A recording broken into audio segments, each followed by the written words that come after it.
Hello, hello, hello. Good morning, good afternoon, good evening. You're welcome to my YouTube channel.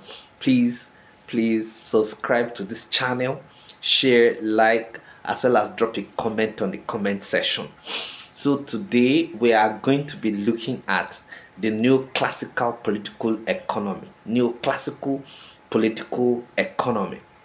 Okay, so in political economy, the neoclassicalism emanated as a reaction to the increasing challenge, okay, faced by the postulation of the classical political economy espoused by Adam Smith, David Ricardo, John Stuart Mills, you know, Thomas Malthus, and others. The bitter struggle between capitalists and workers, and the economic downturn, as well as the Great Depression of 1920s and early 1930s in the global capitalist spread that found their way, okay, increasingly into Marxism, which challenges capitalism and the theoretical and of course the theoretical postulation of the classical political economists, okay, first their defenders, that is, the classical political economists, they started defending, these challenges that that the classical political economy could not actually handle. What are those challenges? We are talking about the Great Depression. We are talking about the bitter, struggle between the capitalists and the workers. We are also talking about, okay, the postulation of Marxism, which was becoming like an alternative to classical political economy, in order for the classicalists to actually do something about it. They now responded by coming up with another theory called a neoclassical political economy. What Who are the major proponents of this neoclassicalism? Who are the major proponents? We have two great scholars that are known with this neoclassicalism. The first person is John Maynard Keynes, okay, in his work A General Theory of Employment, Interest and Money, published in 1972.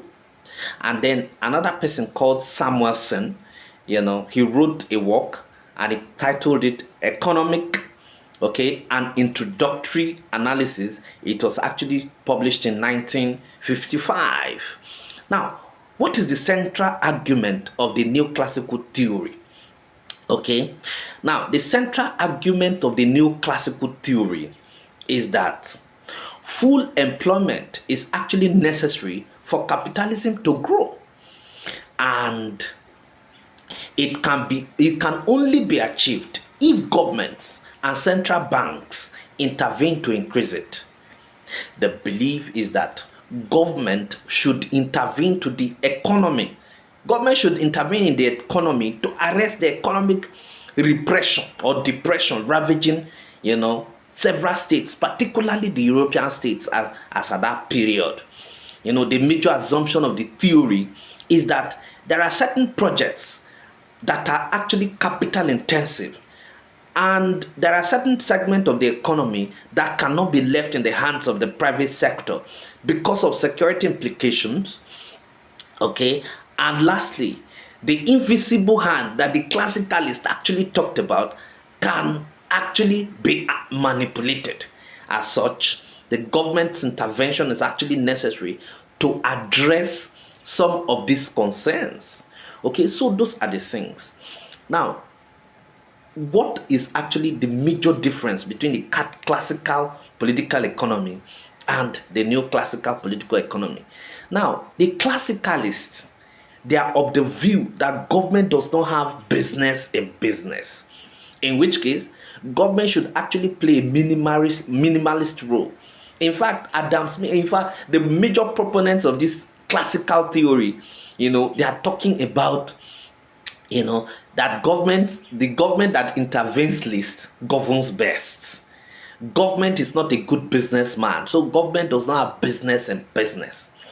In fact, at best, what government should do is to provide the enabling environment for businesses to thrive. Okay, and so because good government is not a good businessman, government should actually hands off from business, okay, and just play a regulatory role. However, the neoclassical political economy actually found out that some of these things that these classicalists, have talked about couldn't just hold water. There are certain holes that actually needs to be filled. And what are these holes that we're talking about? Okay, the first one is, public-private partnership. I'm talking about the features of neoclassical political economy now. The first feature is public-private partnership. What is public-private partnership? Now, the idea behind public-private partnership is that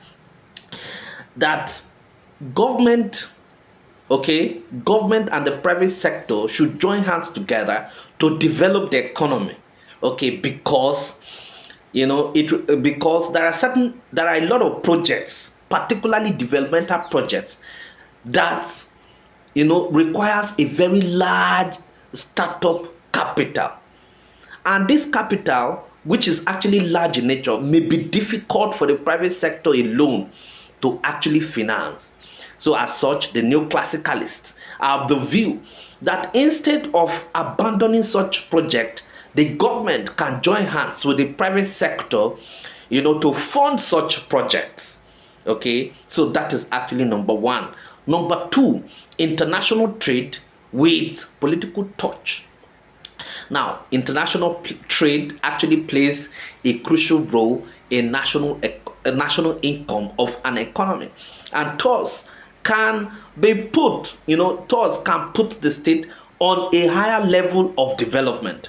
So a country can raise its national income by participating in international trade.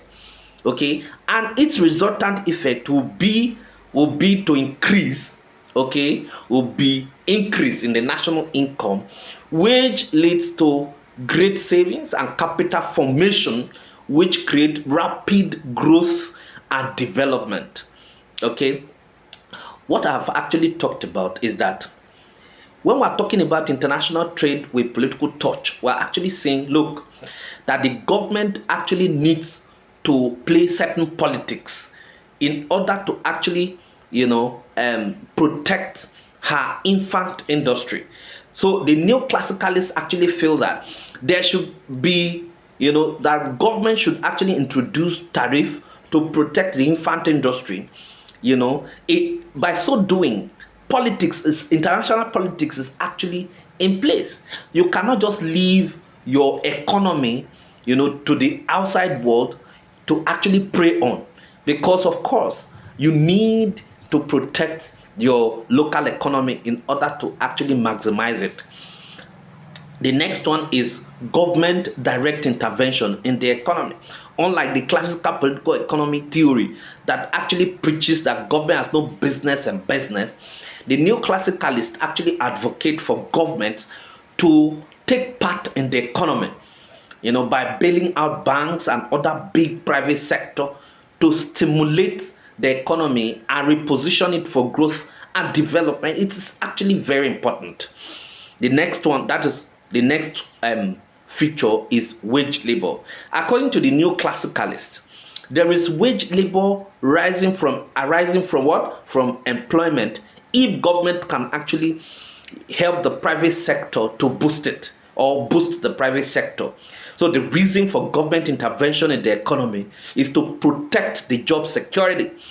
Is to protect job and guarantee job security. That will actually guarantee job security, because it is when there is a robust economy that the employers of labor can actually retain workers. Okay, so that is actually another point.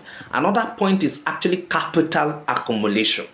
Okay, now the neoclassicalists actually believe that, unlike the classical political economy, who believe that fixed proportions of capital labor are required in the production within a given technology, the neoclassical political economists actually arguing that, okay, there should be substitution of capital for labor. Substitution of capital for labor. So accumulation of capital can take place without increasing, you understand, without increasing even that capital. What is important is that if you increase labor, labor can actually, provide capital for you. Sorry, labor can actually increase the capital. Simply put, a capitalist, can reduce workers and increase machines, okay, and make more profits, okay. So those are the things. What we are trying to actually say is that in capital accumulation, we are actually saying yes. Instead of, instead of actually employing more hands, you can actually employ capital, okay, employ capital, which are machines and all of that, okay. Now in employing machines, it will actually help you to reduce workers, and when you reduce workers, it will actually help you to make more profits, okay. So that is actually what the new classicalist is actually all about. There are certain reasons why neoclassicalism actually came into existence. What are those things?